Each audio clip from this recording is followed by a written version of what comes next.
Agora botei para gravar. Então vamos lá, gente.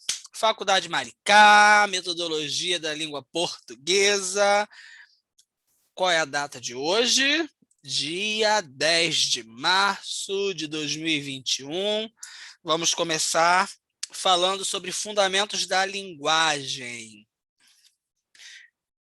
Antes de mais nada, não adianta a gente pensar em falar em língua portuguesa, ensino de língua portuguesa, se eu não conheço o processo de aquisição da linguagem. A linguagem, ela é adquirida, tá? Ela é uma capacidade humana e ela vai passar por um processo de aquisição. Por quê? Não existe apenas um tipo de linguagem. Nós temos diversas formas de linguagem. Bom, deixa eu passar aqui. O que a gente está vendo aí na imagem? Um monte de criança. Um monte de criança dançando, batendo palmas. Estão brincando. Prestando atenção em algo. Isso. Estão repetindo movimentos. Uma está indo para um lado, outra está indo para o outro. Elas estão se expressando, né? Eu posso falar que essa imagem, esse movimento dessas crianças, é um movimento de linguagem também? Sim, linguagem corporal. Linguagem corporal. Exatamente. O corpo fala, né? O corpo fala. Os olhos falam.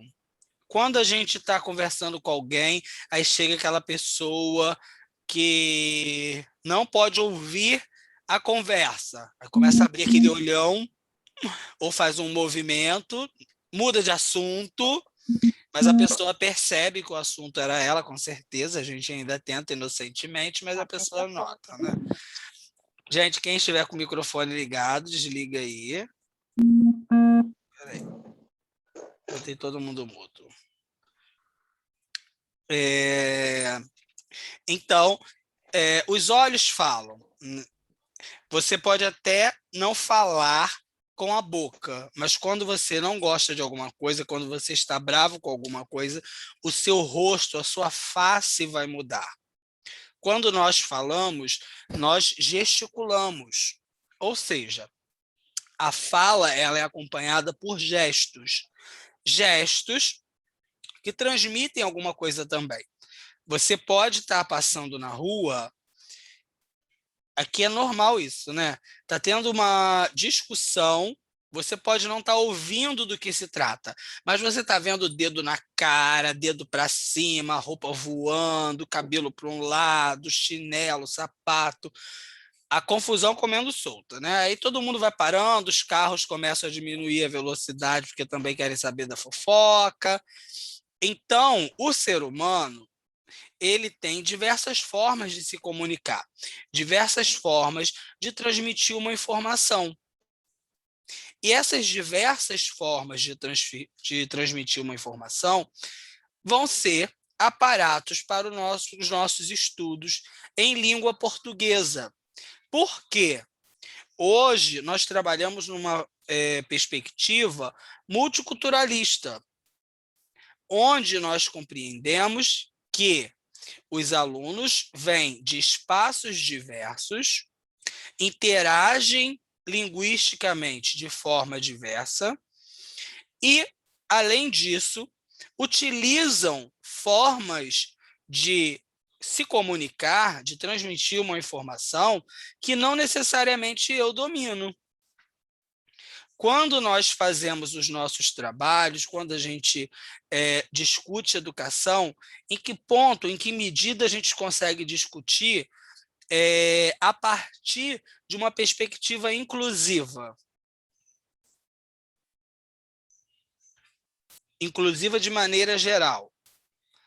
Se eu colocar um aluno deficiente auditivo aqui na sala agora, todo mundo vai conseguir se comunicar com ele? Não. Não, né? Não tem como. Não tem como. E talvez a gente nem consiga desenvolver a aula. Porque normalmente educação inclusiva é uma disciplina no currículo, quando ela tem que ser assunto do currículo inteiro. Eu, pelo menos, Rodrigo, tenho essa visão. Eu acho que inclusão ela tem que ser tratada em todas as disciplinas. Inclusão porque cada um de nós precisa de um tipo de inclusão diferente. Nós não somos iguais. Inclusão de maneira geral, obviamente. Não estou falando só do ponto de vista da deficiência ou da dita deficiência. Não gosto muito dessa palavra, como vocês sabem, mas é o que a lei traz, né? Existe uma autora chamada Débora Brider. Eu não sei se eu já falei sobre ela para vocês. Falei? Eu já estou ficando caduco já. Não lembro. Não, então não falei. A Débora Brider é uma professora da Universidade Católica de Petrópolis, ela é antropóloga, faz uma pesquisa relacionada aos estudos do corpo e da subjetividade, e ela tem um trabalho muito interessante. Eu vou tentar baixar o artigo para mandar para vocês, é porque ele faz parte de um livro e é difícil baixar aquele artigo, onde ela fala sobre o horário do recreio. Ela defende, ela estuda o corpo, né, a linguagem corporal, e ela vai falar que o único momento na escola onde a criança realmente expõe os seus sentimentos, é quem ela deseja ser, é quando ela está no horário do recreio. Você falou sobre isso, Rodrigo. Falei sobre isso? Tô lembrada, é. Gente, deixa eu só ligar o ar aqui, que eu tô morrendo de calor. Tô trancado no quarto, esqueci de ligar. Só um minuto.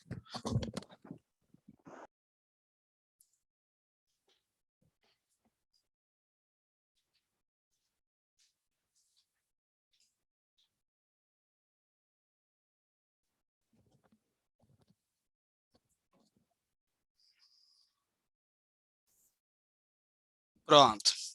Então, ela vai defender que o horário do recreio é o horário onde a criança ela está liberta, é onde ela pode fazer o que ela quiser, né? É a Marileide que estava falando de um aluno autista, né? Que ela está acompanhando. Em que medida a escola se adapta para entender a linguagem desse autista ou os indícios corporais que ele traz para que ela consiga adequar-se a ele. Por exemplo, quando ele bota as mãos no ouvido, qual é o intuito dele? Por exemplo, o autista não gosta de ser tocado. Então, isso, obviamente, não é uma regra geral, tá, gente? Mas é em sua maioria, né? Eles não gostam de ser tocados. Aí a gente está vendo que ele está se debatendo, está fazendo alguma coisa, ou eu quero fazer um carinho, aí vou botando a mão. Às vezes a gente peca por não entender os sinais que o corpo dá, ou as formas como o outro se dá através da linguagem. A linguagem, ela vai ser composta por campos diferentes. Nós vamos falar da linguagem escrita, falada, a oralidade. E a oralidade, ela também pode ser trabalhada com aluno surdo, deficiente auditivo, porque nem todo deficiente auditivo é mudo. Ele só não fala porque ele não escuta. Mas, com um processo de inclusão e de trabalho específico, ele consegue desenvolver a fala, né? A capacidade de fala dele existe. Então, existe a criança surda, existe a criança surda e muda, que aí é aquela que não desenvolve mesmo a fala, e para além disso tem a criança cega, surda e muda, né? Vocês já viram um documentário sobre uma menina que ela era cega, surda e muda. Ela consegue chegar, salvo me engano, ao mestrado. Vocês já viram esse documentário? Eu não lembro o nome. Eu vou mandar para vocês no grupo, porque eu acho importante vocês assistirem, porque vocês vão entender como que o professor se comunica numa situação dessa. Como que eu vou ensinar uma criança cega, surda e muda? Existe. Em que... Ela tem várias limitações, né? Oi? Ela tem dupla ou triplas limitações, né? Então o trabalho é outro. O trabalho é sensitivo. Sim. O trabalho é sensitivo. Eu vou mandar para vocês vão gostar. Vou mandar e a gente conversa sobre ele na próxima semana. Então vamos lá. Deixa eu fechar essa janelinha aqui. Deixa eu baixar isso. Bem, os nossos estudos vão iniciar a partir de uma ciência que nós chamamos de linguística, tá? A linguística é a disciplina que estuda a linguagem, ok? Ou as diversas linguagens. Existe uma discussão muito grande entre linguística e gramática, ok? A linguística, ela vai entender a linguagem como um fato psíquico social. A gente vai ver isso mais à frente. A gramática, ela é dura. Ela segue normas. Ou seja, tudo que foge à gramática é erro. Para a linguística, o que foge à gramática é desvio. Então, nós temos dois campos e duas concepções ali. Uma que é a gramática, que a gente chama de norma culta, e a outra que é a linguística, que vai compreender que existem fatores que vão interferir no processo de aquisição e desenvolvimento da linguagem. Por exemplo, vocês acham que o meio onde a criança nasce vai influenciar na fala? Sim. Sim. Totalmente, né? Totalmente. Sim. Ela pode corrigir, né, no processo de escolarização. Mas a criança, ela vai apreender aqueles termos de acordo com o meio em que ela está inserida, né? Eu tenho uma amiga que a filha dela já é maior, né? Ela falou que quando a filha era pequena, ela precisava deixar a filha com a sogra. E a menininha ficava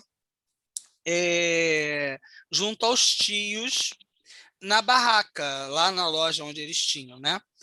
Aí, quando ela chegava, a menininha gritava assim: "Ô piranha, lá vem a piranha". E ela tentava, de toda forma, fazer com que a filha parasse de chamá-la de piranha, inclusive na frente dos outros. Eu acho que ela tinha 3 ou 4 anos. Aí, um dia, numa reunião de família, a garotinha falou assim: "Vem cá, piranha", para a mãe. Aí a avó materna repreendeu a menina, né? Porque não podia chamar a mãe de piranha, não sei o quê. E a menininha começou a chorar e falou assim: "Mas meus tios chamam". Quando a mãe descia do ônibus, os tios falavam assim: "Ah, lá vem a piranha da sua mãe". Então ela achava que chamar a mãe de piranha era algo normal, era algo bom. Acabou descobrindo que era xingada pelos cunhados, né? falar coisa perto de criança é muito perigoso, né? Mas para ela, a palavra piranha teve uma aquisição positiva. Para ela era positivo, porque ela viu os tios É chamando natural. natural. Os tios Era chamavam quase um nome, né? os tios xingavam. A mãe chegava perto, eles falavam bem, então ela faz uma associação positiva. É como nós falamos, por exemplo, quando alguém quebra o ônibus, a pessoa fala assim, ah lá, o favelado. Né? O favelado, o termo favelado, ele é utilizado como um adjetivo pejorativo para uma pessoa que não está adequada socialmente adequado ao que a sociedade coloca como padrão, né? A pessoa pode não morar na comunidade, mas se ela fizer alguma coisa que eles julguem, tem alguém com o cachorro solto aí. Quebrou a janela do vizinho, é favelado. Tá andando com short curto, é favelado. Quebrou, bateu em fulano, olha lá os favelados brigando. Né? Em que medida as palavras ganham sentidos? A linguística vai se preocupar com esses diversos sentidos que a linguagem vai adquirir. Então, enquanto professores, nós temos que ter as duas percepções. A percepção da norma, da regra gramatical, que é obrigatória no sistema, instituído por lei, mas compreendendo que existem fatores externos ou internos em cada sujeito que vão interferir nesse processo de aprendizagem da língua. Por que a criança não consegue entender, ou o adulto não consegue entender que mim não conjuga verbo? Não é para mim comer, para mim fazer, para mim isso, para mim aquilo. Porque culturalmente, a maioria das pessoas falam assim. Não é isso? A língua não é um mecanismo cultural? Ai, cadê o lápis?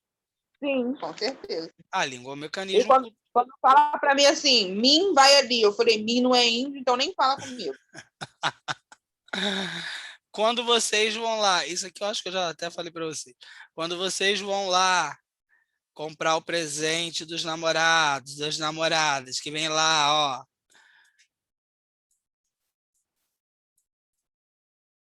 Tá chegando o Dia dos Namorados? Não, né?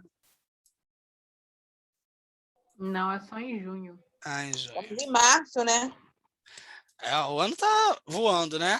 Vem aquele coração, te amo. Alguns vêm até com aquele bracinho, né? Bracinho, aquele Não, é te nananã. amor. Hã? É te amor. Ai, não, esse é pior ainda. Esse é Facebook. É um horror, né? Quer dizer, na norma culta, na gramática, te amo está errado, né? Porque os pronomes oblíquos átonos não podem vir no início da oração. Então, o coração deveria vir escrito assim: amo-te.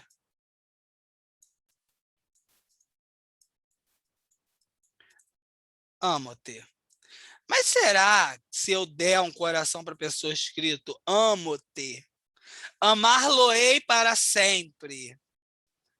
Será que socialmente essa linguagem vai ser bem aceita? Não. Vai causar estranhamento, né? Vai falar assim, olha lá, a Jéssica tá toda metida falando diferente só porque tá fazendo faculdade. Exatamente isso. Ih, virou professora que quer corrigir todo mundo. Desse jeito. Ai, gente. Então, partindo desse raciocínio, a gente não pode usar a expressão correta. É isso? Não, pelo contrário, não estou falando isso. Eu estou falando que você tem que compreender que socialmente a expressão correta pode não ser bem vista. Porque não necessariamente a pessoa vai compreender. Né? E naquele artigo que você mandou, o que eles frisam muito é que o importante é você transmitir a mensagem. Exato. Né? Que a pessoa que vai receber entenda, porque a norma culta é importante, mas a gente usa, né, essa do te amo, não usa o amo-te. Sim, exatamente. Como o próprio texto faz muito bem lembrado pela Jéssica, existem duas questões ali que a gente tem que botar em jogo. A gente quer seguir a norma ou a gente quer transmitir uma informação, né? Para que público eu estou tentando transmitir a informação? Por exemplo, será que se eu usar esses termos técnicos com os meus pais, que são analfabetos, será que eles vão compreender o que eu estou falando? Não. Eles não vão entender, né? Pode ser que eu consiga, ao longo do tempo, fazer com que eles alterem algumas coisas em seus vocabulários para de que forma eles possam chegar o mais próximo possível da norma culta, mas não 100%. Eu não conheço ninguém, a não ser Bechara, né, que é a gramática viva, que siga a norma culta tradicionalmente. Até mesmo porque ele está num meio em que as pessoas utilizam a norma culta, não utilizam outra variante, né? Então, quando você vai para a comunidade, você tem que entender que você vai trabalhar a norma culta, mas em que medida você vai ter como perspectiva também as variantes que os alunos trazem, porque essas variantes vão para o papel. Né? Aí o professor vai lá, pega aquela caneta vermelha ou rosa choque. Agora eu estou usando rosa para corrigir, tá, gente? Quando a gente voltar presencial, tirando vermelho. Fiz até carimbos coloridos, só para aula presencial, tá vendo? Em que medida essa caneta vermelha ela deve ser usada para eu escrever em cima da escrita do aluno? Eu tenho que apontar para ele que existe outra forma ou uma forma oficial de escrever aquilo. Porque a língua, ela é um aparato cultural. E ele também tem que dominar a norma culta. Até mesmo porque não adianta eu esconder ou não falar dela, porque em algum momento ele vai precisar. Né? Vocês, por exemplo, vocês vieram com um apanhado de vocabulário, que não necessariamente se mantém. Vocês com certeza já aprenderam palavras diferentes, já aprenderam conceitos diferentes, que não necessariamente os pais, os filhos, as primas, as irmãs, irmãos de vocês vão entender. Porque é algo específico. Vocês estão aprimorando a linguagem de vocês também. Por isso que a linguagem passa por um processo de aquisição. E por isso também que a gente a linha que eu defendo, né, dentro de alfabetização, a gente vai dizer que a alfabetização é um processo eterno. A gente não para de se alfabetizar. A gente se alfabetiza sempre, porque sempre estamos aprendendo alguma coisa. Vocês querem ver uma coisa complicada? É quando a gente tem que escrever uma palavra que a gente nunca escreveu. Às vezes eu penso numa palavra e falo assim, gente, eu não lembro de ter escrito essa palavra. Por que é importante o uso do dicionário? A nossa aquisição ela é visual. Então, quando eu faço para o aluno, simplesmente passa a caneta lá em cima, ele nem vai olhar. Ele só está enxergando o borrão vermelho. Agora, quando eu circulo e falo assim, procura no dicionário para ver se escreve assim. É interessante isso, Rodrigo, porque às vezes, assim, se alguém me pergunta como escreve determinada palavra, eu tenho que escrever para depois falar para a pessoa. Sim, Às porque vezes eu sinto dúvida. E o que acontece? Vocês se lembram quando eu dava produção de texto para vocês, que eu botava para pesquisar algumas palavrinhas, que eram coisas individuais, né? Alguém que estava com problema com S, pesquisa a palavra com S, faz isso, faz aquilo. Por quê? Através da leitura, eu vou decodificando, eu vou mentalizando o código. Eu tenho uma posição muito crítica quanto a isso, tá, gente? Alguns acham que é uma visão tradicional, ok? Por isso que eu não dou aula de alfabetização para pedagogia, porque a minha visão é tida como ultrapassada. Mas eu sou linguista. A minha corrente linguística fala muito forte. Qual é o grande problema hoje? A gente vai discutir alfabetização rapidamente, porque a alfabetização vai fazer parte de uma discussão maior para vocês, né? Qual é o meu entendimento? Quando você vai aprender a fazer um bolo, você não pega uma bacia e joga tudo ali dentro, sacode e joga dentro do forno, né? Você tem medidas.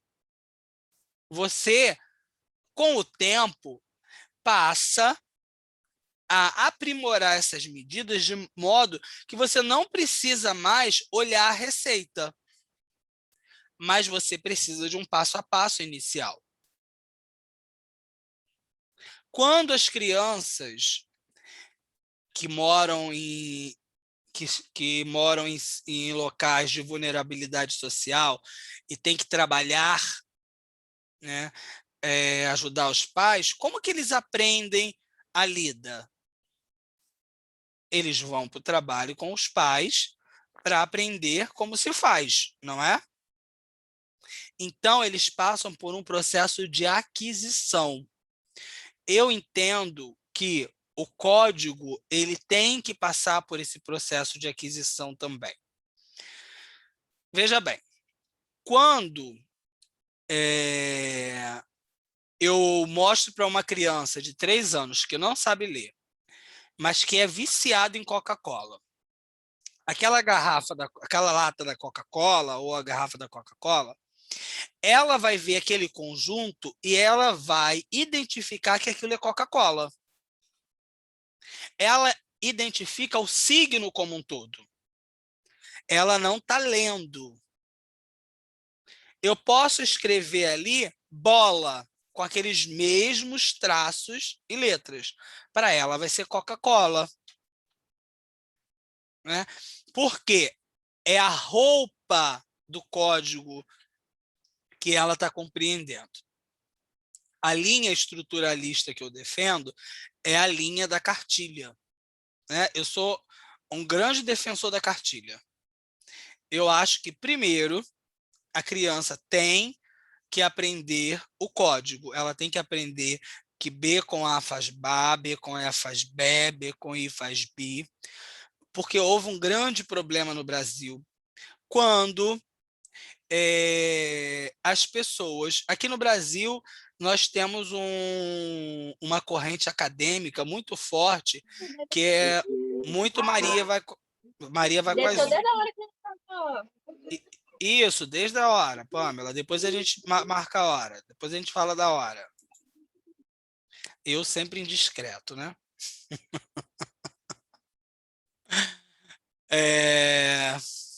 Fui prestar atenção na Pamela e perdi. Então, gente, quando nós falamos em alfabetização, o Brasil tem uma corrente que compra muitas ideias que vêm de fora. E muitas das vezes não entende o que vem de fora e tenta implementar, como se aquilo fosse a salvação da lavoura. Quando começa o movimento do letramento, as pessoas começam a achar que letramento é método. Ou letramento é algo totalmente contrário ao método. Letramento e alfabetização não são as mesmas coisas. A alfabetização é você compreender o código. decodificar e compreender o código. Letramento é o uso social do código. Mesmo que sejam coisas distintas, são coisas que se complementam. Aí vai ter uma corrente do letramento que vai dizer que a criança tem que ter acesso aos textos. Aí vocês vão entrar naquela sala de aula que eu acho que aquilo é poluição visual, cheio de textos espalhados pelas paredes. Aquilo é uma loucura, né? Então eu defendo que a criança primeiro tem que passar pelo processo de aquisição do código, aprender o beabá, e a partir do beabá, ela vai desenvolvendo esse seu processo de letrado, ok? Isso é uma visão minha, é uma perspectiva que eu tenho, assim como outros autores têm também, e que não quer dizer que esteja certo, tá, gente? É só uma visão teórica que eu tenho da sala de aula no que diz respeito ao processo de aquisição da linguagem. Até mesmo porque quem estuda a aquisição da linguagem aprofundadamente é quem faz os estudos linguísticos, né? Então, vamos lá. Deixa eu tirar isso daqui, que está me atrapalhando. Justificativas para conhecer a linguagem. Muitos problemas do mundo estão relacionados à linguagem. Até que ponto as diferenças das línguas são barreiras para a compreensão mútua? Vocês já estiveram em alguma situação de encontrar alguém estrangeiro que estava tentando se comunicar com você e você não conseguiu se comunicar? Tentou fazer mímica? Ah, sempre. Comigo acontece isso sempre. Pior que a mímica, a gente não consegue nem entender, nem entender ele. Então, olha, já pela experiência da Poliana, a gente já tira uma lição. A língua é uma barreira, né? Se eu não compreendo, eu não consigo me comunicar. Aí eu tenho que achar outras formas de me fazer entender. Tem um filme, eu acho que é Homens são de Marte e as Mulheres são da Lua, alguma coisa assim, que é com aquele Paulo Gustavo e com a Mônica alguma coisa. Já vi. Mônica Já vi. Martelli. Os Isso. homens são de Marte, é para lá que eu vou. Ah, isso mesmo. As mulheres são da Lua. Eu não sei porque eu pensei esse título, Jéssica. Quem Deu já uma viu? inovada. Oi? Deu uma inovada. Deu uma inovada, isso aí.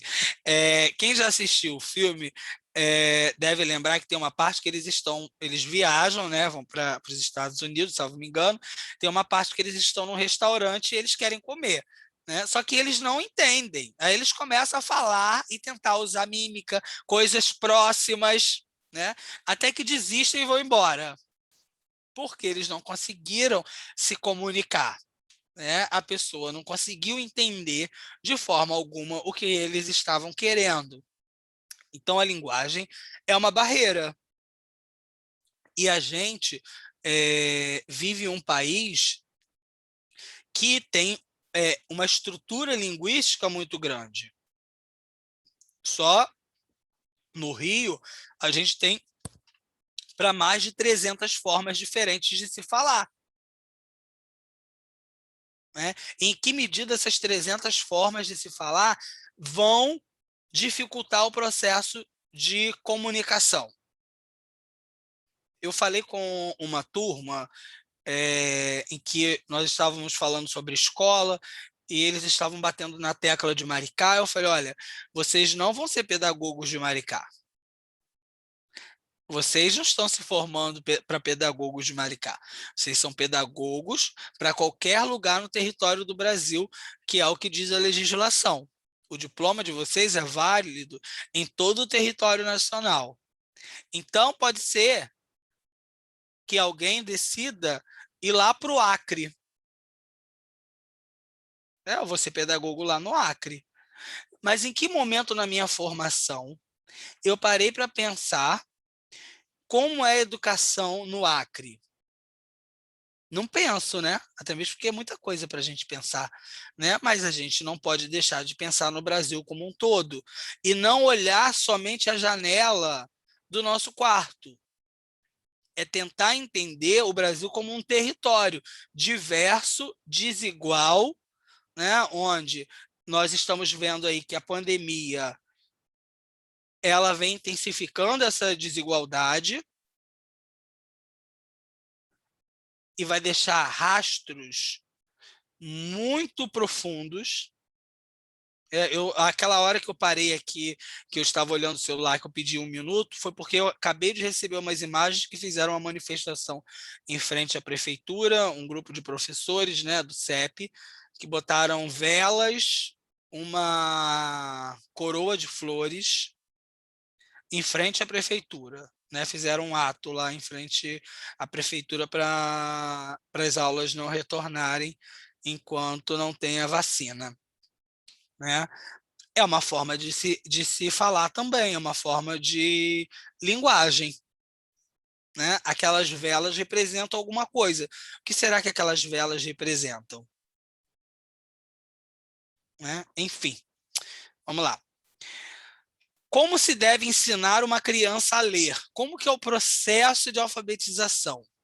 Alguém aqui já alfabetizou? Acho que só Vânia já alfabetizou. Vânia já alfabetizou? Já. Vânia adora alfabetização. Vocês perceberam pela intensidade do já dela, né? Já! Coitado das crianças, né? Vânia é um amor, tadinha. Bem, mais alguém alfabetizou aqui já? Quem aqui já perdeu a paciência com o filho no processo de alfabetização? Ah, eu. O tempo todo. Eu o tempo todo. O tempo todo? Estou passando por esse processo dentro de casa, professor, de alfabetização. E ainda remotamente. Pensou? Vocês A criança está em casa aprendendo, né? Tendo aula online, ou seja, a gente que está dando aula, né? A gente que completa a carga horária da aula, né? Então, de vez em quando, o negócio fica estreito. As relações familiares são muito estranhas nesse momento, né? Porque por mais que vocês sejam professoras ou sejam professores em formação, a criança não enxerga vocês como professores. Não. Se a tia Não sei nem o que falar... eles enxergam. Oi? Não sei nem o que eles enxergam. Se a tia falar que é para fazer de uma forma e você falar que é para fazer de outra, ela vai falar, não, não foi assim que a tia falou, mesmo que você seja professora, porque no imaginário dela é a professora que sabe. Né? E como que a gente lidar com esse processo onde estamos distantes?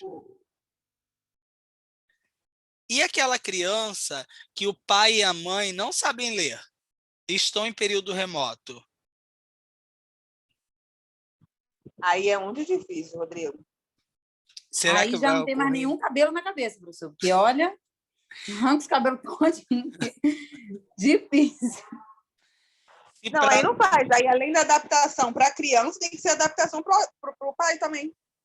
Exato, porque existe uma diferença. Quando você é um pai que tem entendimento, quando você é um pai leitor, é um pai que compreende o processo, por mais que seja dificultoso, de um pai que não sabe decodificar, não sabe ler. Ele não sabe o que está ali no papel também. Né? Ele teria que ser alfabetizado para poder ajudar a alfabetizar, quando ele não sabe. Para vocês Hein, verem. professor? Oi. É o caso da minha sobrinha, Uhum. que eu te falei. Minha irmã Sim. é surda. E aí, Uhum. como que ela aprende? Exatamente. Exatamente. A linguagem como barreira, né, Verônica? A linguagem. Professor, difícil. a sua irmã usa um tipo de linguagem e a sua filha, a sua sobrinha está inserida numa escola que utiliza outro tipo de linguagem, né?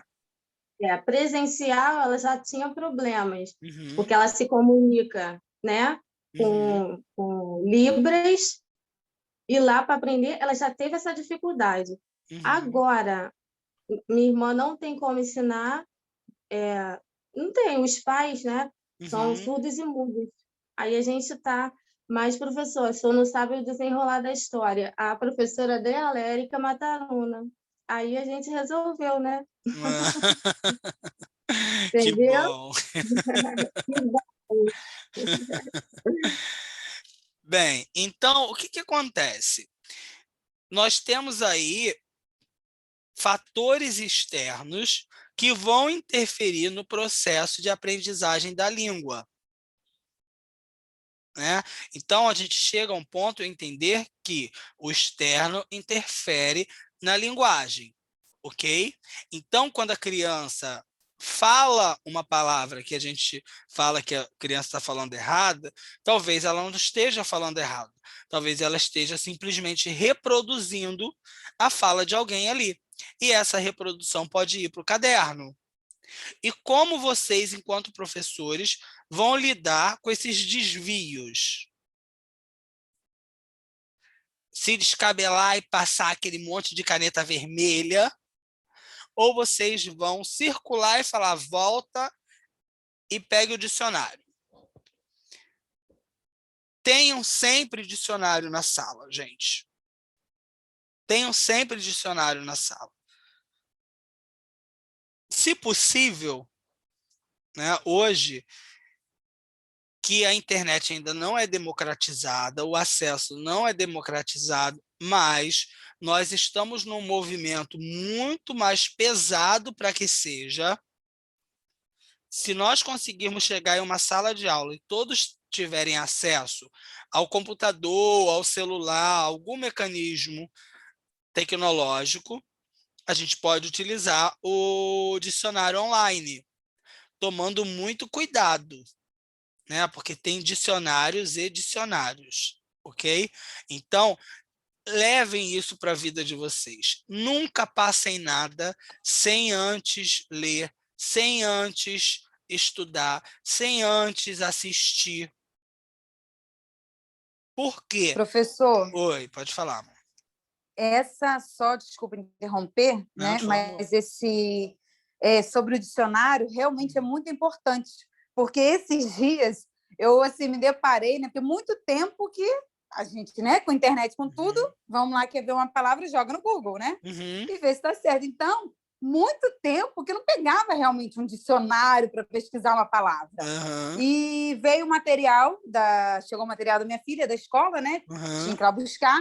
Eu vou buscar e veio um dicionário. Eu falei, gente, um dicionário, quanto tempo que eu nem vejo isso? Olha, mas eu fiquei até surpresa de lembrar do dicionário. Tá. Trouxe Aí até memória, né, abri o Patrícia? dicionário. Oi? Trouxe até a memória, né? Trouxe a memória de, na época da escola, você pesquisar palavras em dicionário. Aí fui eu, né, pesquisar as palavras, e eu falei assim, gente, dá até uma dificuldade de você pesquisar depois de tanto tempo. Então, isso é importante, né? Sim. Porque Sim. eu falei assim, gente, que ferramenta, quanto tempo eu não vejo alguém assim, numa ferramenta, né, uma coisa tão importante de dicionário. Exatamente. Patrícia, você veja como sua fala é importante, porque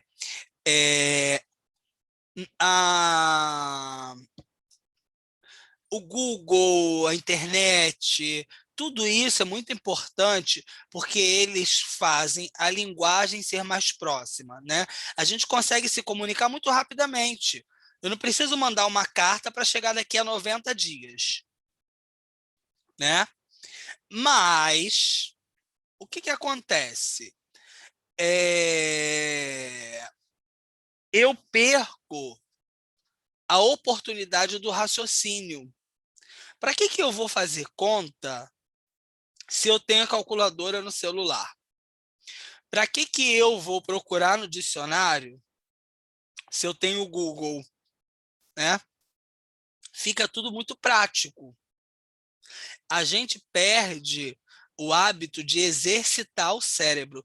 O cérebro precisa ser exercitado. Quando ele não é exercitado, ele não se desenvolve, né? Então, quando a criança ela tem o hábito de pesquisar, de procurar, de ler, de martelar a cabeça, não fiquem dando calculadora para os filhos de vocês, não fiquem dando Google, essas coisas. Incentivem a ler o dicionário, a fazer tabuada.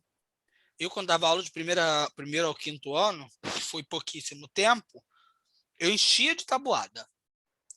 Fazia com que eles fizessem a tabuada sempre. Tomava tabuada. Olha que coisa tradicional, né?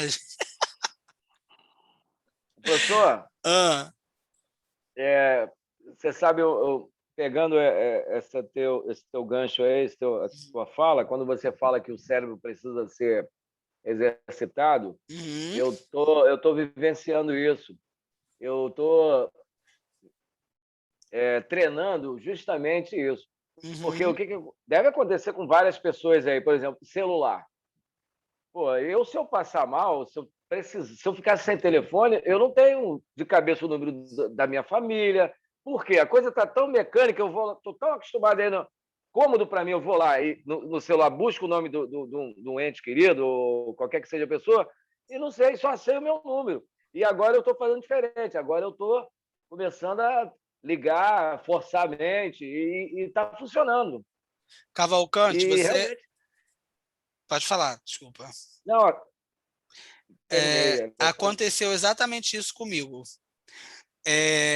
Eu perdi o meu aparelho e eu precisava ligar para alguém. E eu me dei conta que eu não sabia o número de ninguém. Olha só, e É, logo você que tem conhecimento para muita coisa na cabeça, né? olha, eu não lembro o telefone de ninguém, gente. Eu sei o número de todos os meus documentos de cabeça. Eu gravei o número de todos os meus documentos, eu ficava gravando. Eu tenho também. Quando eu queria gravar alguma coisa, eu escrevia na palma da mão. Por exemplo, quando eu quis gravar que me não conjugava verbo, eu gravei, eu escrevi na palma da mão e ficava lendo aquilo na palma da mão. Então, toda vez que eu vou gravar alguma coisa, agora eu já não rabisco mais a mão, né? Isso já faz tempo. Mas eu tenho sempre um caderninho que eu vou anotando as coisas e é dali que eu vou produzindo esse meu histórico, né? Enfim, então eu me dei conta, Cavalcante, que eu também não sabia o telefone de ninguém, né? Imagina, você numa emergência. Exatamente, exatamente. É, até que ponto a tecnologia nos tira essa comunicação, né? Essa humanização. A gente está ficando totalmente dependente dela, né? Justamente. Enfim, é necessário que o governo de nações plurilingües tente impor uma língua como oficial. O que acontece, gente? Existem países que nós chamamos de países colonizados, que são os países onde já havia uma língua oficial, e a partir do momento, vou desenhar aqui um país X, tá? Vamos supor que esse aqui é o Brasil. Aí, o Brasil é invadido pela Coreia do Norte. Aí a Coreia do Norte vai falar que nós não podemos mais utilizar o português como língua oficial, que a gente vai ter que falar coreano, o norte-coreano. Será que nós vamos conseguir falar o norte-coreano? Será que a gente vai adaptar a nossa linguagem totalmente à forma como eles falam? Pô, vai levar um Eu tempo, hein, acho que professor? não. a gente não vai conseguir pronunciar do jeito que eles pronunciam. Tá? Países plurilíngues são aqueles países onde existem diversas línguas, né? Algumas conhecidas como dialetos. Quando a África tem um processo de colonização europeia, a África passa por esse processo. Então, qual foi a forma que eles acharam de manter a sua cultura? Eita, saúde! Obrigado. Desculpa aí, até que Ah, o telefone estava... qual foi a forma que eles utilizaram, que eles conseguiram ver ou desenvolver para manter a sua língua? Eles criaram outros dialetos. Esses dialetos, essas formas não oficiais de se falar, ou essas variantes, nós vamos chamar de línguas crioulas, né? As línguas crioulas são códigos feitos para que os colonizadores não consigam entender a comunicação entre os colonizados. Veja bem, uma vez eu fui aplicar uma prova, eu não lembro qual era a turma, e um aluno falou assim: professor, a número 5 está difícil.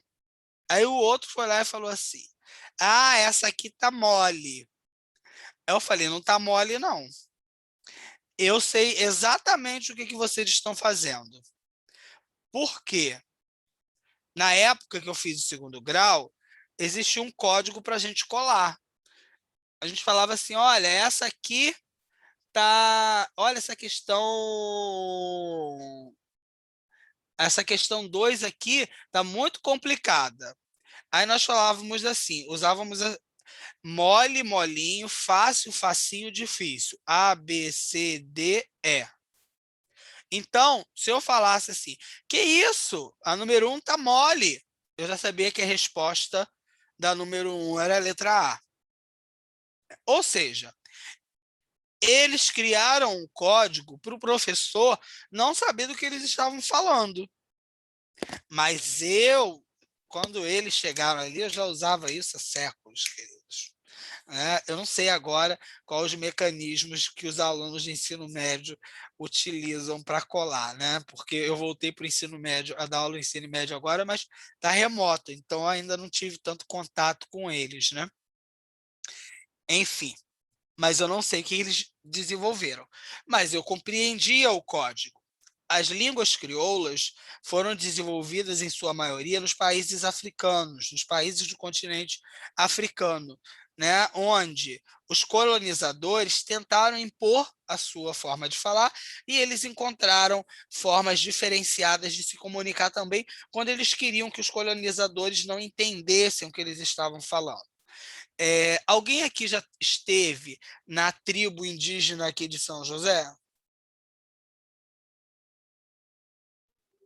Eu, professor. Línguas crioulas, professor? Línguas crioulas. Eu, professor. Que estranho isso. Estranho. Línguas crioulas. Bem, Mônica já teve. Mônica não, opa.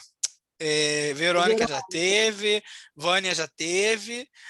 Já esteve. Também.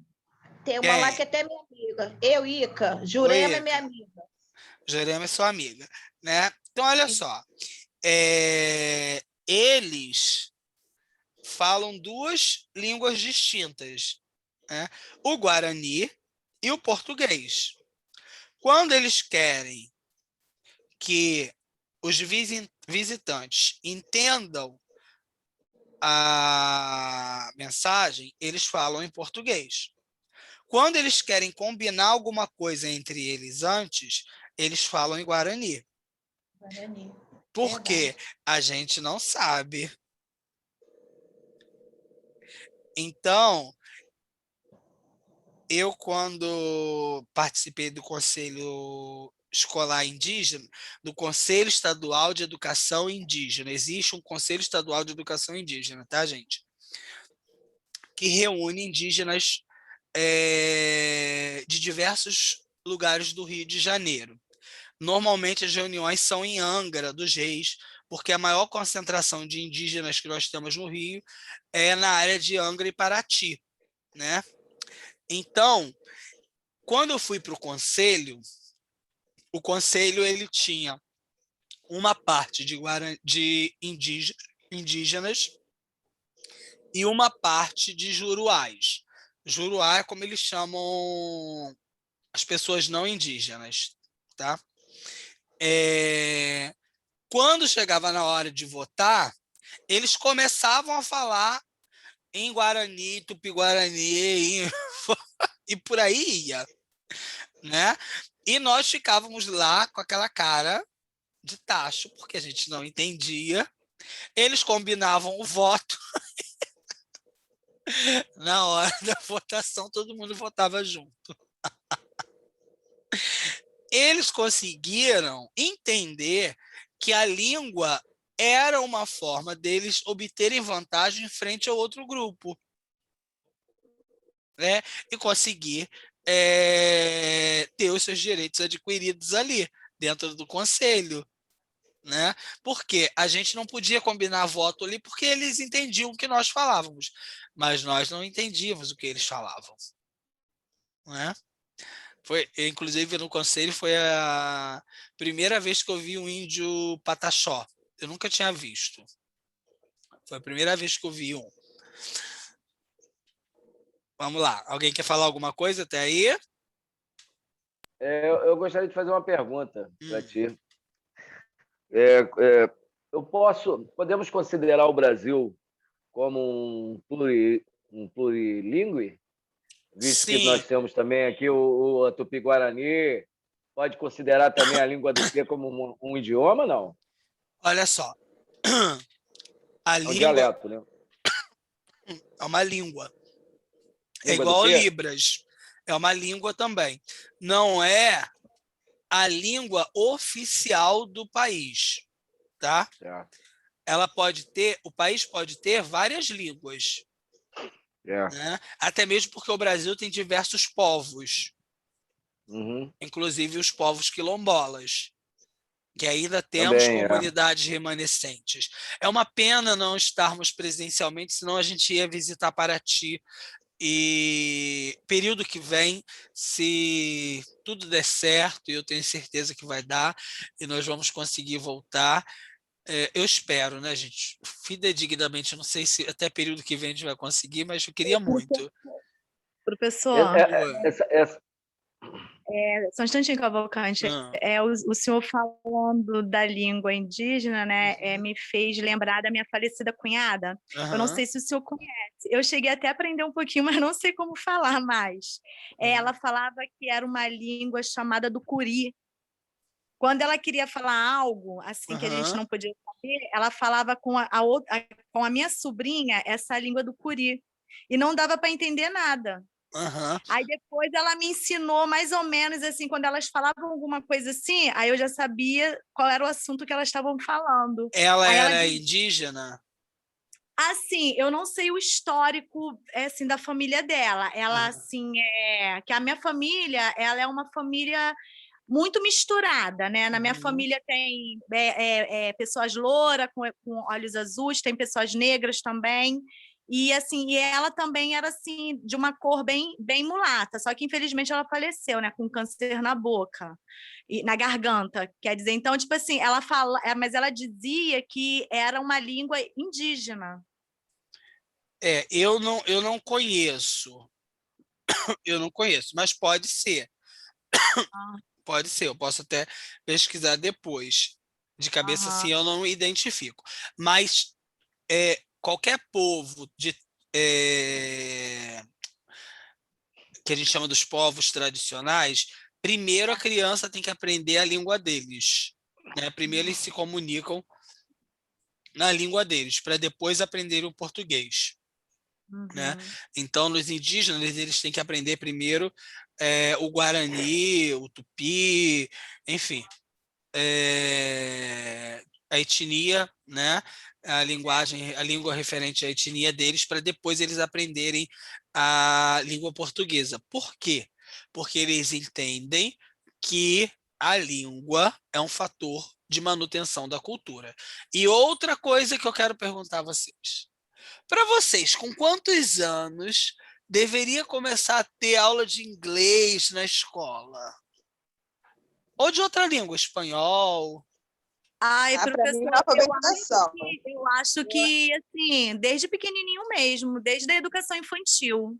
Eu já acho que ano nenhum. Não, Jéssica? Por quê? Nada, fica verbo-to-be, não sei falar nada até hoje. Não, mas, Jéssica, se fosse assim, no nosso tempo, assim, assim, na minha infância, né? Apesar que eu tive uma infância muito complicada, né? Mas assim, eu acho que se fosse assim um país bem assim evoluído, né, que desse valorização à educação, eu acho que seria interessante, porque eu tenho um sobrinho que morou nos Estados Unidos, graças a Deus ele conseguiu uma empresa para trabalhar lá e teve 2 bebês lá, né? E assim, as crianças falam tanto o português e o inglês assim perfeitamente. Não, eu sei que a Assim, melhor... eu acho interessante, mas por causa da informação, entendeu, Jéssica? Mas eu também não sei nem o português direito. Então, isso que eu tô falando, porque, assim, eu sei que a capacidade do cérebro, quanto mais novo, melhor. Só que a gente não aprende nada, a gente é enrolado, é igual essas escolas que eu vejo que, assim, ó, tem jazz, tem aula de teatro, música, dança, não sei o quê, inglês.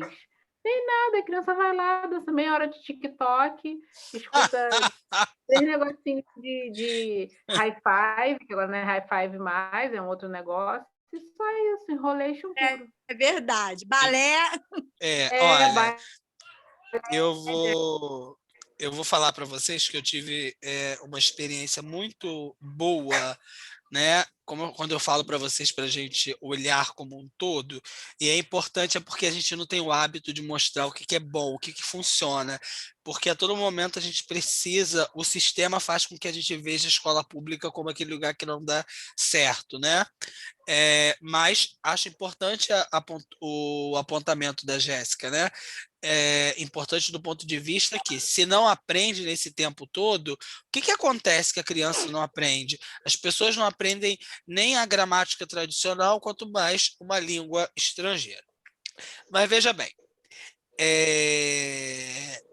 eu participei de um debate onde estavam falando sobre quando iam começar a implantar o inglês e espanhol no ensino fundamental, na educação básica, na primeira etapa, né? Aí eu falei o seguinte, aí a pessoa falou, não, tem que ser a partir do 2º ano para não confundir com a alfabetização. Aí eu falei o seguinte, a criança não vai confundir. Ela não vai confundir. Ela vai saber a hora que ela tem que falar português e a hora que ela tem que falar inglês, tá? Ela sabe desassociar. Isso aí é nato. O uso da linguagem é nata. A criança, até os 6 anos de idade, ela tem a sua janela linguística aberta. O que é essa janela linguística? As capacidades cerebrais de aquisição da linguagem estão abertas. Então, se eu pego uma criança de 5 anos e coloco para aprender inglês com uma pessoa que venha de um país de língua inglesa, porque o que nós aprendemos aqui são pessoas que pronunciam o inglês. Não são pessoas dominantes do inglês. Dominante ou falante é aquele que é nativo, né? Ou aquele que, no período da sua janela fonológica, conseguiu adquirir a linguagem, né? Então, o que acontece? Quando a criança ela começa a aprender o inglês com 5 anos, 4 anos, ela vai pronunciar perfeitamente como ela aprendeu. Se ela aprender inglês, espanhol, francês, seja o que for, a partir da educação infantil, ela vai ser capaz de compreender aquilo ali perfeitamente. E, professor, mas tem tanta criança no primeiro ano falando errado, né? Gente, mas tem tanto professor também que fala errado, né? Em que medida a gente também comete equívocos dentro da sala de aula? Né? E que medida a gente tem consciência dos nossos erros linguísticos e a gente corrige? Eu vejo, às vezes, colegas utilizando o próprio mim para conjugar verbo, né? Como que eu falo que eu quero formar professores leitores se eu não leio? Rodrigo, tá travando. É só para mim? É. Eu estou ouvindo normal. Também. Eu também estou ouvindo normal. Para mim está travando também. Ok. Professor, o senhor Oi. foi falar de janela, a Márcia se empolgou, ficou visualizando só a janela dela lá, bonita lá de... Nossa. É para relaxar. Muito bom. Então vamos lá. Deixa eu passar aqui porque eu falo demais, né, gente? Então, Rodrigo, então eu falo do campo da fala, da ciência, né? Cientificamente, a criança na educação infantil, ela consegue aprender perfeitamente, tá? Adquirir perfeitamente. Vamos lá. Bem, gente, e quais são as ciências que vão interferir aí no processo de aquisição da linguagem, que estarão ligadas à linguística? Nós temos a linguística e a semiologia. A semiologia é a ciência que vai estudar os códigos, os signos, as letras. Tá? Vai estudar as formas concretas de se comunicar. Ou seja, as placas de trânsito, as letras, as palavras, ok? A semiologia é a parte da linguística que vai se preocupar com a aquisição do código. Ela vai dizer que é a partir do código que eu construo a minha fala e a minha escrita. Os códigos têm um papel social. E se eu não domino o código, se eu não domino esses signos, como eu me comporto socialmente ou como eu sou excluído socialmente? Por exemplo,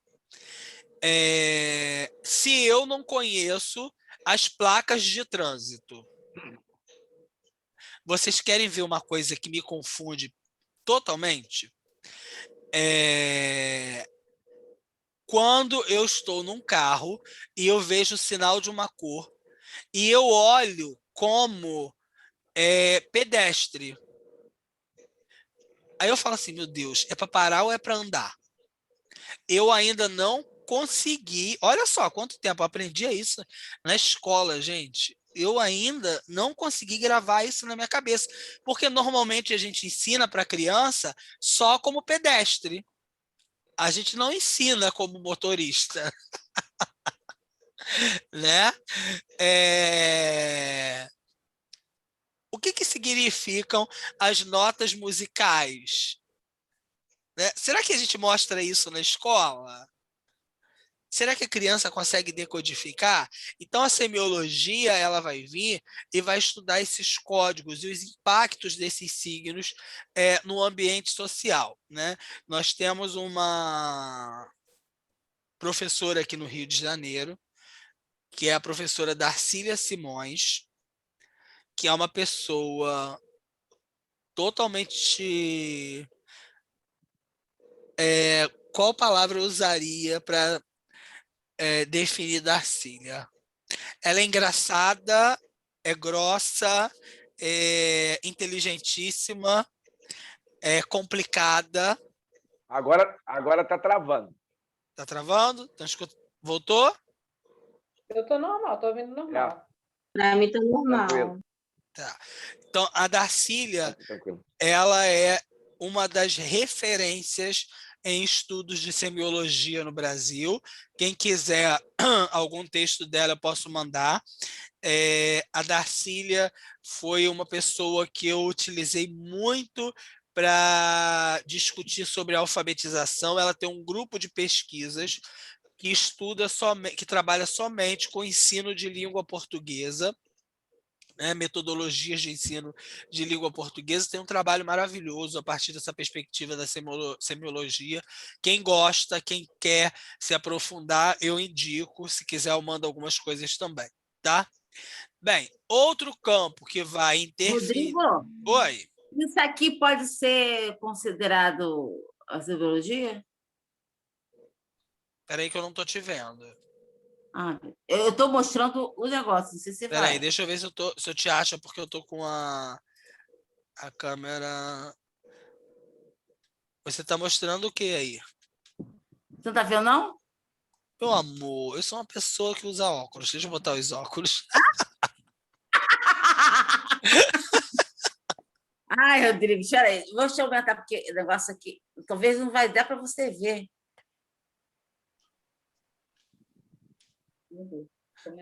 Ai, não adianta. Eu não Fica consigo pequeno. ver. O que Não, é? não Me dá. fala o que é. Não, eu fiz um quebra-cabeça para o aluno que ele teve que... para perceber os sinais de trânsito, entendeu? Sim, é semiologia. Está no campo dos estudos da semiologia. Tá? Tudo que for código, representação, está no campo da semiologia. Bem, outro campo de estudo da linguística é a filosofia, que vocês amam. Não vi ontem aqui porque foi a live dela. Né? Bolo carimbó. Eu vi um carimbó aí. Tem alguém assistindo Ritinha? Já começou? Isso. Então, vamos lá. Marlos que está aqui mostrando o bolo da irmã. É isso. O nome do bolo carimbó. Entendeu? Entendi. Tá bom. Então, vamos lá. Então, a linguística também vai trabalhar com a filosofia. A filosofia, vocês tiveram uma disciplina. A filosofia, ciência mãe, que é a ciência que vai dar origem a todas as outras, né, que vocês já sabem, porque vocês estudaram e leram sobre isso, obviamente. Né? Por que a filosofia é considerada ciência mãe?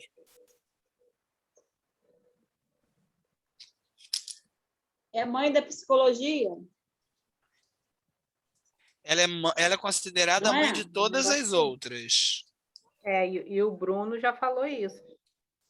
Espero que ele tire essa aula. Oi? O Bruno já falou isso. Espero que ele não veja essa aula.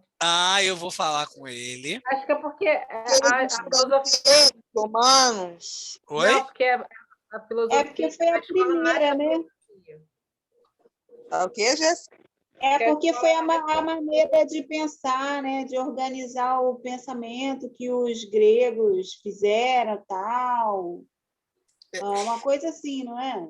A filosofia é a primeira ciência a aparecer, a primeira forma de se pensar ou refletir organizadamente.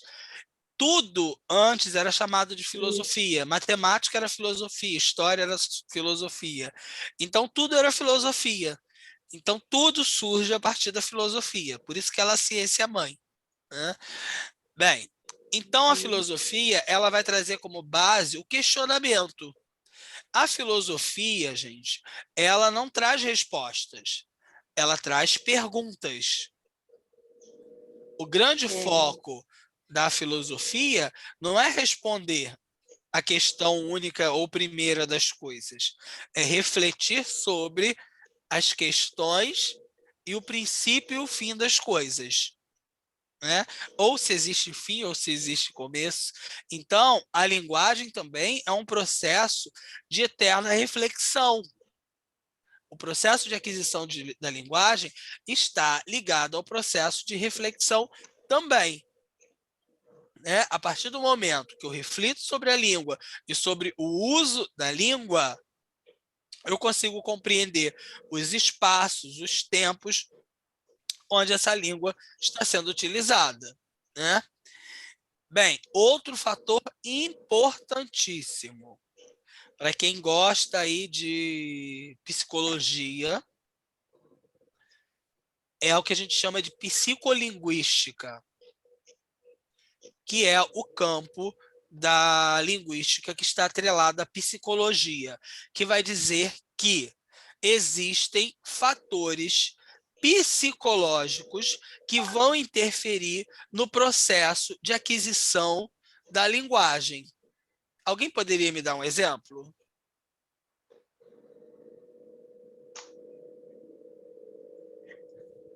Traumas de Repete, professor, infância, por favor. traumas de pais, agressão, alguma coisa nesse aspecto. Também, muito bem. Quem mais? Briga, agressão de um pai com a mãe, e o filho fica chocado, a criança fica impactada com aquilo. Pode dar uma travada, né, professor? Pode, perfeitamente. Mais alguém? Bullying, de repente? Bullying é hoje uma forma muito... Racismo.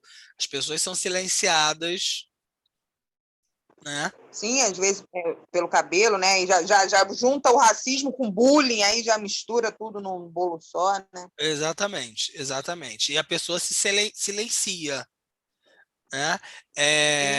E o silêncio, às vezes, é um grito de socorro. Com certeza. Né? E até pode tornar coisas piores, né? Exatamente. O fator social também, o que uma pessoa tem mais do que a outra, e isso ela tira vantagem. Exatamente. Rodrigo. Oi, Márcia. A minha irmã, ela na escola, chamava ela de Miss Brasil 2000. Uhum. Ela tinha maior bronca disso. Né? Era um bullying. Né? Eu cheguei até a pegar com um garoto por causa dela, por causa disso. Quer dizer, o bullying já existe há muitos anos.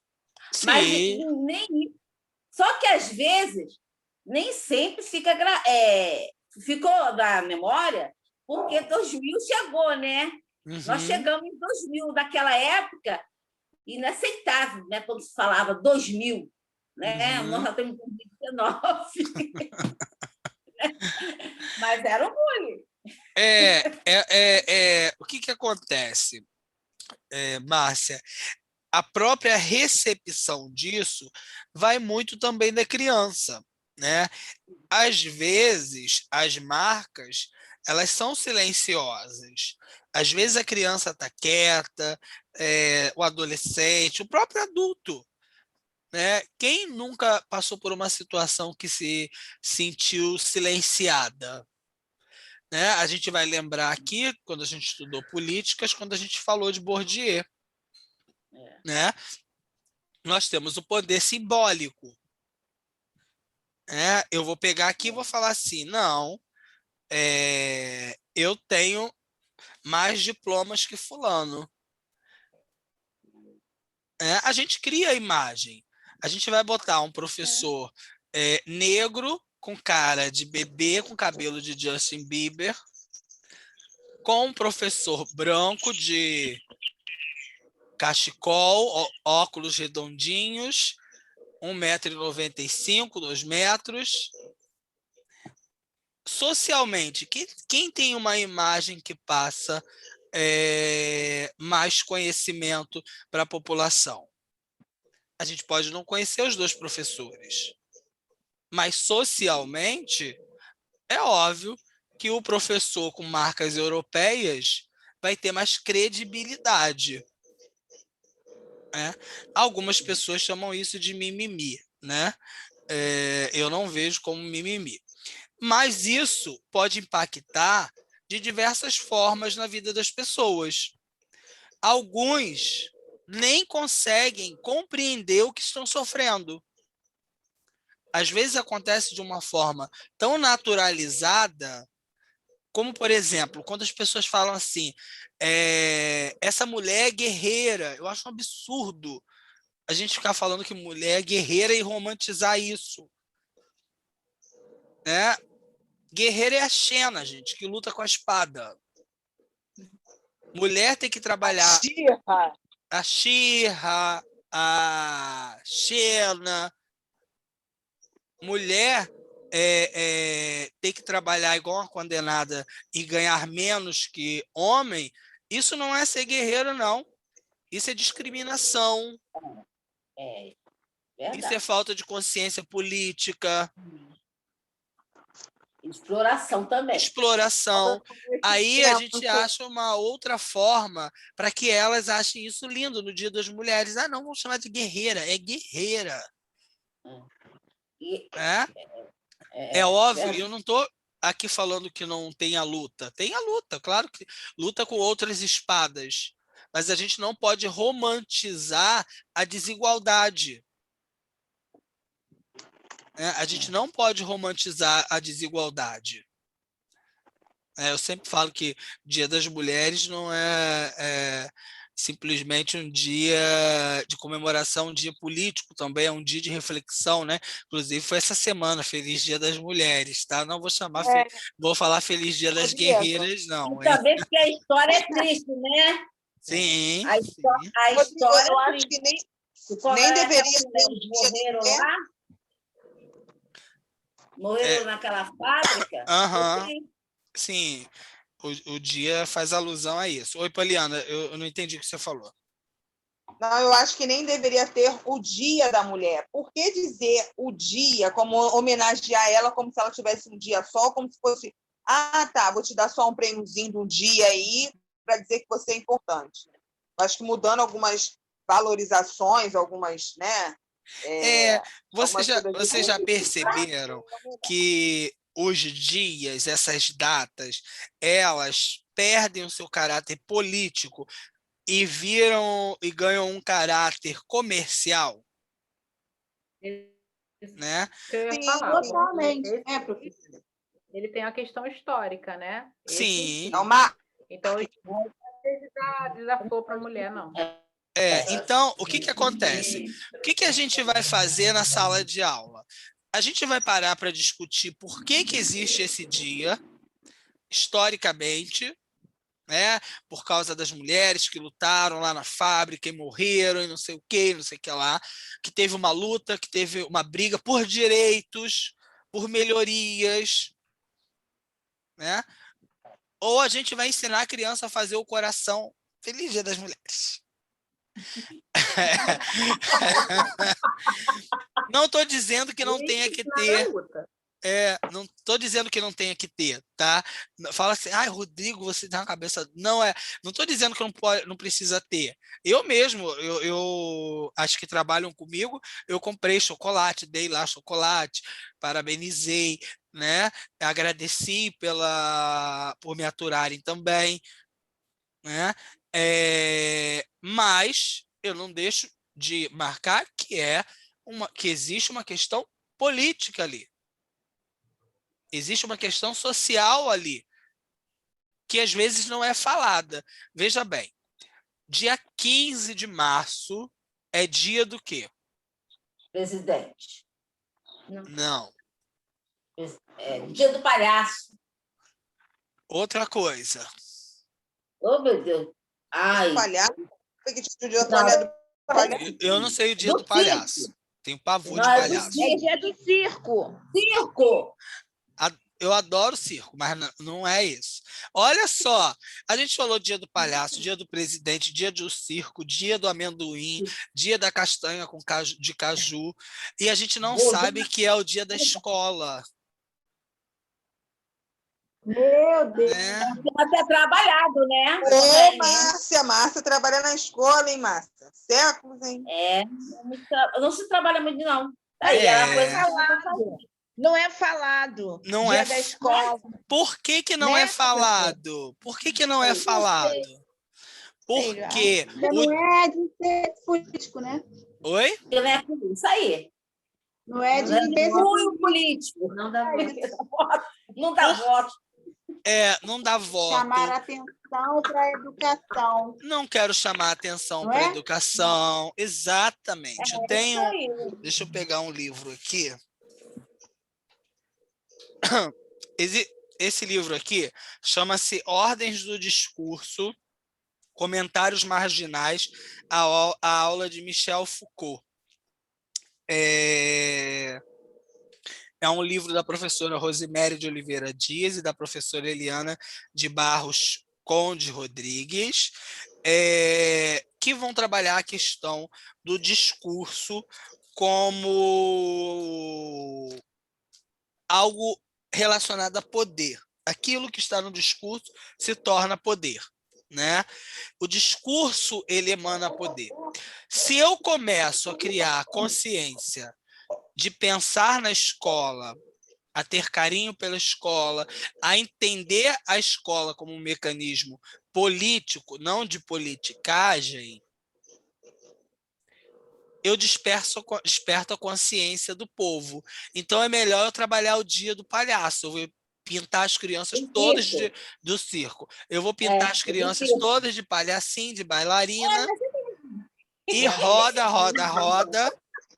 E ninguém lembrou da escola. Verdade, Rodrigo. Ninguém lembrou da escola. Quando que a gente para contar a história da nossa escola, né? Isso é uma questão política. Isso está entrelaçado ao discurso, à fala. Como que Hitler chega ao poder? Hoje eu estava vendo o Twitter, eu não sei quem tem Twitter aqui, eu acho o Twitter uma baixaria, mas eu adoro o Twitter. Porque o Twitter, eu fico sabendo de tudo que está acontecendo. Né? Então, assim, se eu quero saber alguma coisa que está acontecendo, o assunto que está sendo mais discutido naquele momento, eu olho naqueles trends do Twitter, então eu sei da fofoca que está acontecendo no Brasil naquele momento, é uma forma de me manter informado. E hoje eu vi uma postagem do Rodrigo Maia, que ele estava fazendo uma alusão ao discurso do Lula, né, que, salvo me engano, foi hoje.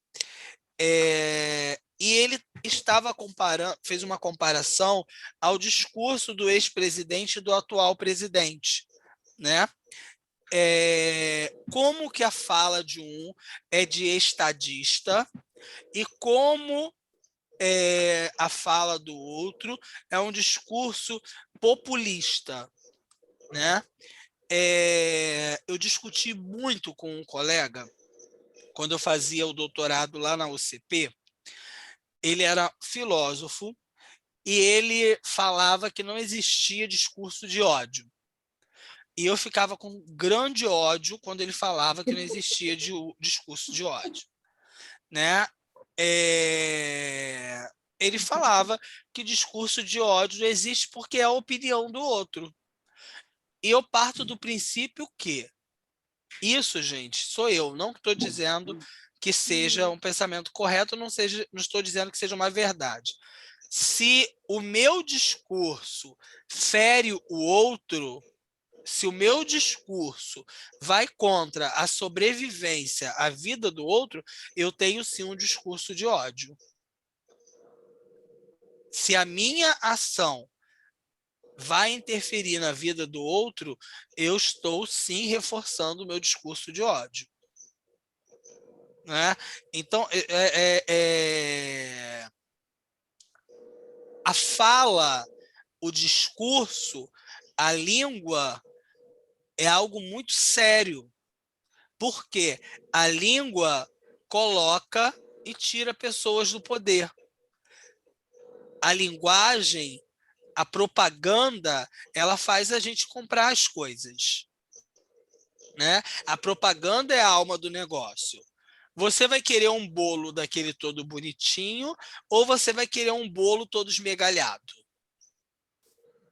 você vai olhar uma barraquinha simples, toda encarequecada, e com a pessoa que fez com a unha toda suja.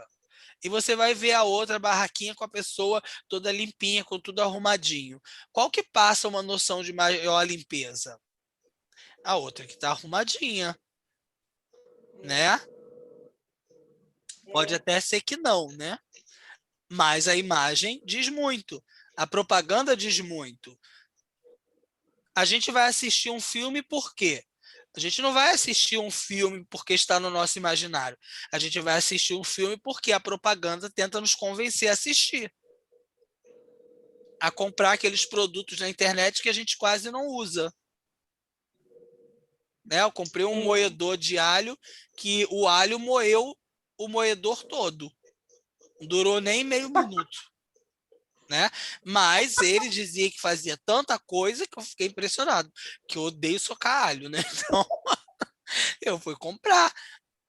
Eu comprei por quê? Porque a propaganda era positiva, né? Da mesma forma que essa ideia da escola ruim, enfim, são fatores que vão construir esse imaginário. Depois nós temos a filologia. Já ouviram falar em filologia? Eu já ouvi falar, mas eu não sei o que é, não. A filologia, gente, é o campo da linguagem que a gente chama de geografia linguística. Ela vai estudar, vai mapear as diversas variantes de uma língua. Ela vai fazer um mapeamento linguístico da língua. Ou seja, ela vai dizer que aqui em Maricá nós falamos muito né, ou a gente ainda usa aquele né, e. São marcas daqui. E. E.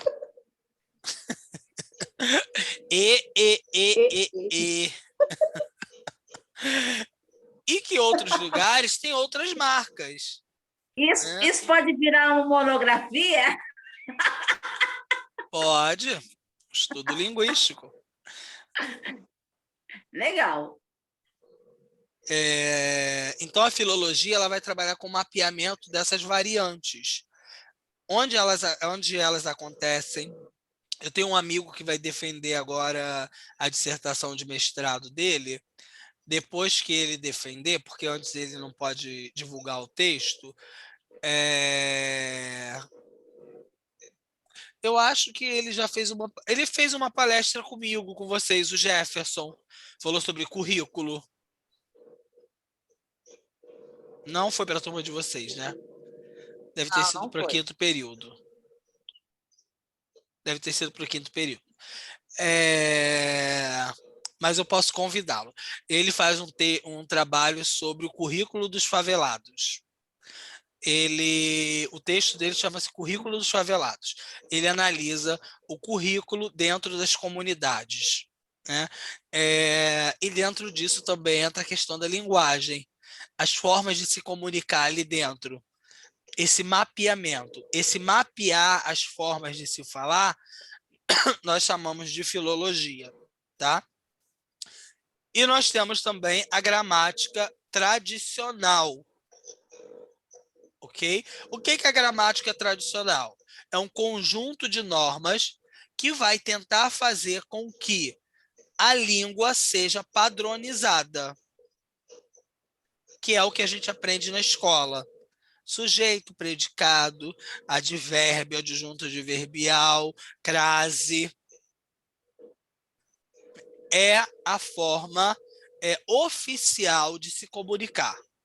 Né? É o que vem dentro da gramática tradicional. Tá? Alguém quer me perguntar alguma coisa até aí? Não? Bem, então, já vão dar 9 horas agora, então a gente já fez a maior parte da aula, quase 2 horas de parte teórica, né, gente? Era só 1 horinha de parte teórica. Eu falo demais. Semana que vem a gente continua nessa parte teórica que a gente vai aprimorar esse processo de aquisição da linguagem. Alguém quer me perguntar alguma coisa do que foi falado? Conseguiram entender? Estão arrancando os cabelos já? Estou arrancando o cabelo já. Já estão arrancando o cabelo já, né? Mas fiquem tranquilos, Já. isso é só o começo, tá bom? Depois melhora, não fica pior não, tá? Essa daí é uma parte mais chatinha, que é mas é necessária para que vocês entendam, né? Depois a gente vai visitar alguns autores que vocês conhecem. A gente vai ver Vygotsky, que vocês conhecem, a gente vai ver Piaget, né? Então, vocês já estão familiarizados. Agora vamos para o famoso. Quem aqui já usou o quadro de pregas? Ninguém? Acabei de terminar o meu. Oi? Acabei de terminar o meu. Acabou. Eu já usei, Rodrigo. Já usou? Fiz Bem, o quadro valor de lugar. Ah, perfeito. Então, olha só, gente. Nós vamos ver alguns mecanismos, alguns recursos pedagógicos na disciplina que vão nos auxiliar no processo de ensino-aprendizagem da língua. O quadro de pregas não necessariamente precisa ser utilizado somente para língua portuguesa, né? Vocês podem usar para matemática, ciências, história, geografia. Eu adoro quadro de pregas, ok? Como vocês têm metodologia da matemática, que vocês também aprendem a fazer esses mecanismos pedagógicos, né? Esses recursos pedagógicos que nós chamamos, nós vamos aprender aqui na nossa aula. Alguns mais práticos e outros tecnológicos, que não deixam de ser práticos, mas que a gente vai ter que aprender a fazer, né? O quadro de pregas, ele é um recurso versátil, barato, porque a gente quase não precisa de material, né? Vamos lá. Para que eu posso usar o quadro de pregas? Eu posso usar o quadro de pregas como um local onde eu coloco nossas regras. Eu posso utilizar para matemática, dividindo. Eu posso fazer a chamadinha. Deixa eu encerrar aqui. Ai, peraí, gente. Peraí. Stop. Eu estou tentando botar todo mundo na tela, mas eu não consigo. Eu só estou vendo a Vânia. Peraí. Ah, tá, já achei. Galeria. Agora eu estou vendo todo mundo. Oi. Oi. Agora eu estou vendo vocês. Então vamos lá. Eu mandei mais cedo um videozinho para quem quisesse ir adiantando o desenho, né? Gente, eu comprei uma folha muito grande. A folha quase me tapa. Deixa eu tirar minha cadeira daqui para ver se a gente consegue se comunicar melhor. Espera aí que tem um cachorro aqui embaixo de mim ainda. Sai daí, Tozinho. Papai vai entrar aí. Vai, meu amor. Não. Sai. Deita com seu irmão. Isso.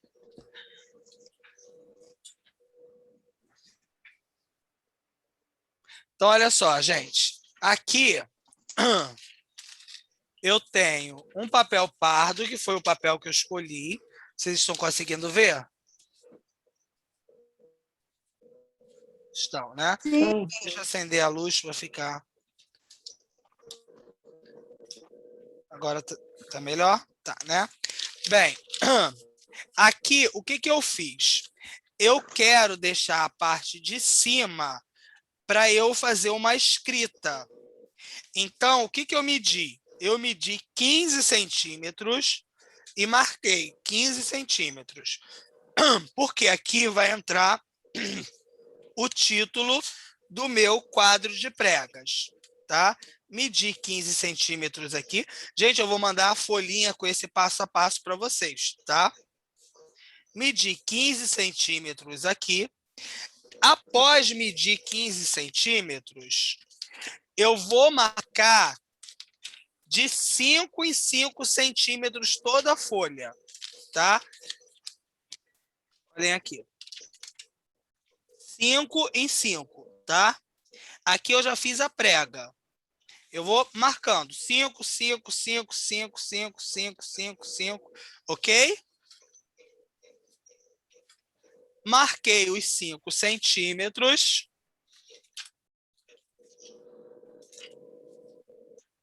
Eu vou pegar... Gente, é ótimo dar aula com vídeo assim, né? Muito prático, muito bom. Que horror. Eu vou pegar aqui os primeiros 5 centímetros. Os primeiros 5 centímetros. Vou pular o segundo e vou puxar o terceiro para cima, tá? Eu sempre deixo o meio aqui de intervalo. Então, na verdade, eu vou 5, 10, 15. Quando eu chego no 15, eu dobro a folha e subo, faço a primeira casinha. Vou até lá em cima.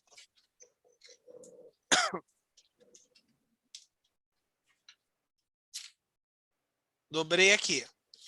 Fiz a primeira casinha. Não conto.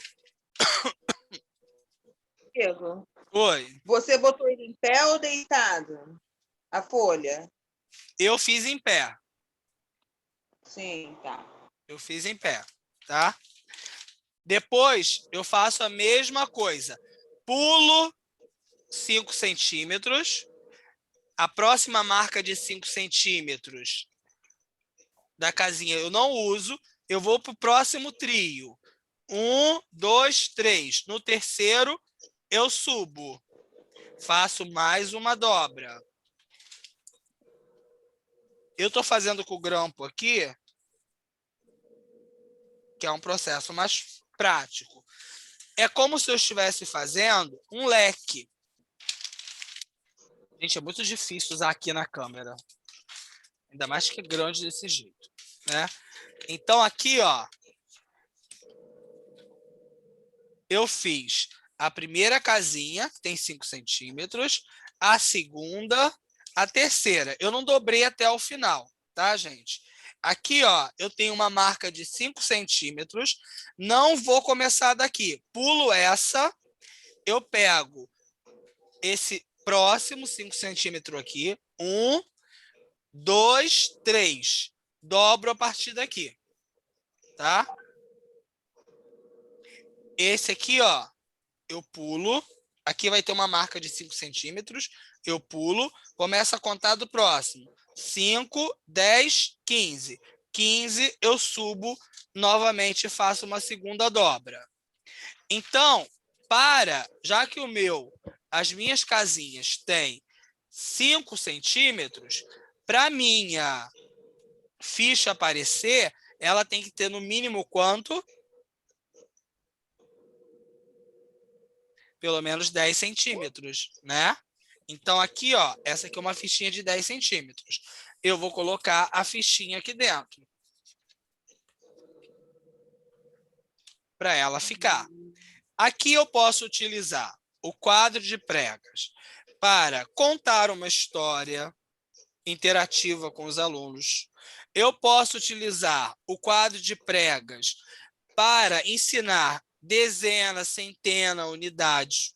Eu posso utilizar o quadro de pregas para alfabetização. Deixa eu voltar para o meu da apresentação.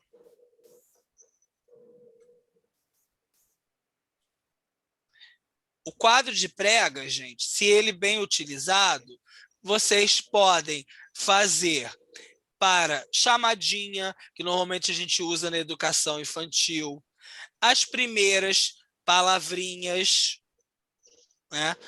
Aqui, vejam só, Esse outro quadro de pregas, esse que está na imagem, ele está colado numa base sólida, tá? Que é um papel cartão. O bom de colar num papel cartão é que ele demora mais para se desfazer, tá? Outra coisa, outra forma legal de trabalhar com quadro de pregas é a gente trabalhar separação de sílabas. Ai, cachorro. Sai daí. Espera aí, gente.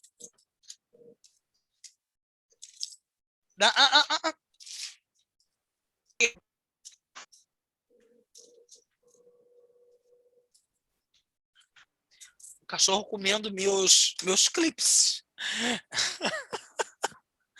Então, olha só. O quadro de pregas, ele pode ser colado numa base sólida, porque ele demora mais tempo para se desfazer. Oi? Alô? Me escutam? Rodrigo, dá uma olhada aqui.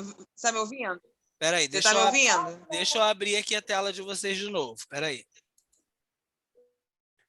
Deixa eu encerrar aqui para eu ver. Vamos lá. Vai, Poliana, abre aí. Vê se tá bom assim. Isso, Poli. Tá vendo? Tô vendo. Tá ótimo. Perfeito. A de Poliana, ela aí fez... Aí aqui eu botei dias da semana.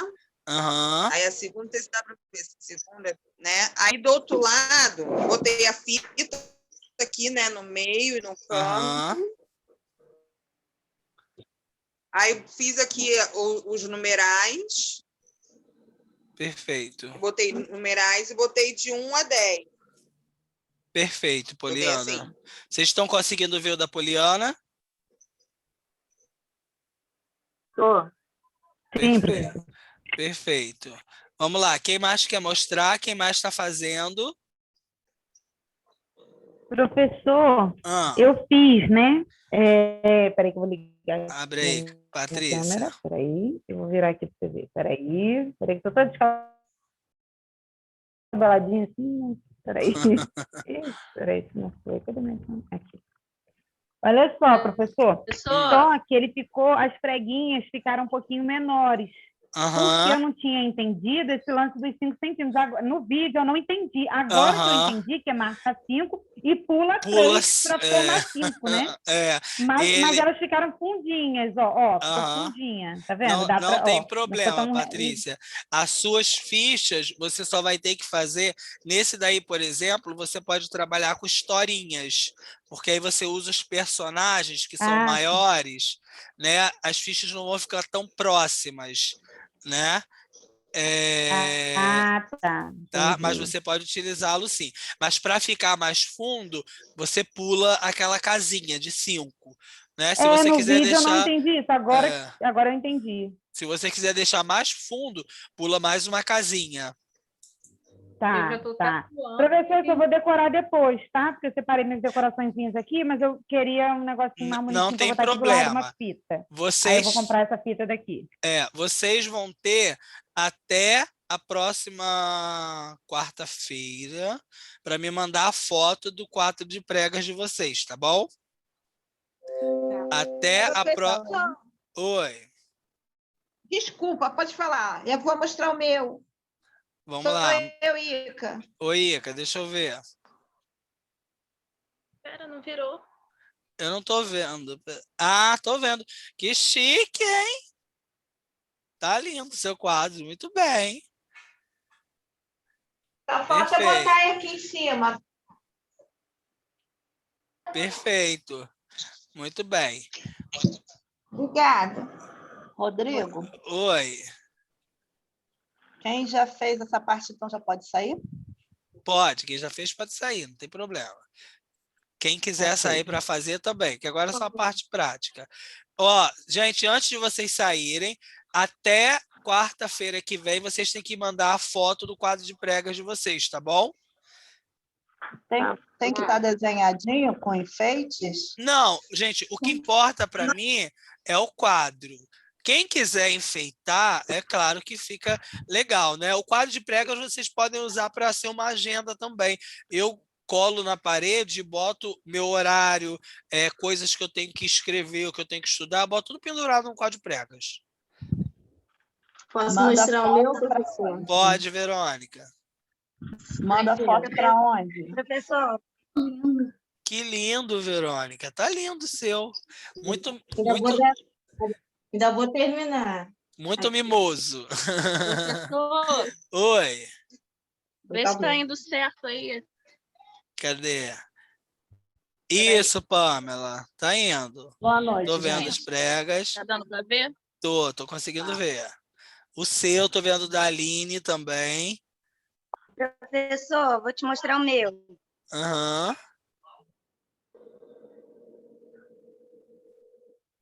Vê se dá para ver, professor. Tô vendo da Jéssica. Da Jéssica tem bastante pregas também. Muito bem, Jéssica. Eu fiz o meu, só ficou muito pequenininho. Tô com vergonha de mostrar. Ah, não tem problema. Peraí. Ah, tá fofo, olha só. Tá bonitinho, tá lindo, Dayana. Tá ótimo. Tá ótimo. Rodrigo, Oi. eu ainda estou fazendo. Eu estava fazendo a sua aula. Eu só fiz as pregas. Então, ainda vou faltar fazer tudo ainda. Professor, tô saindo então, tá? Tá bom, perfeito. Tá? Então, olha só, fica o tempo aí para vocês irem terminando. Qualquer dúvida é só me chamar e vocês depois vão postar para mim a foto, tá bom? Ah, postar onde? Vocês podem mandar no meu WhatsApp. Porque aquele AVA eu tô me entendendo com aquilo ainda, gente. Eu também não. Eu ainda não consegui me entender com ele, tá? Eu vou botar a gravação da aula no YouTube e vou mandar para vocês, tá? Depois eu mando a atividade que vai ser da próxima semana. Já vou mandar o vídeo explicativo e o material que a gente vai usar para a próxima semana, tá? A da próxima semana é muito mais fácil, a gente vai conseguir fazer muito mais rápido, tá bom? Não vai precisar de tantas pregas. Tá bom? Ok? Alguém quer me perguntar alguma coisa? Até quem você no quadro hoje tem que enviar as fotos ou só quem não terminou? Não, tem que mandar a foto. Todo mundo tem que mandar a foto, porque isso daí faz parte da avaliação de vocês. Nem que seja aquele pequenininho, mas tem que mandar, tá bom? É a parte prática de avaliação. Então, tá bom. Tá bom? Beijo, crianças. Beijo. Boa noite, professor. Fiquem bem. Tchau, professor. Beijo. Professor, vou fazer o meu aqui. Tá bom, beijo.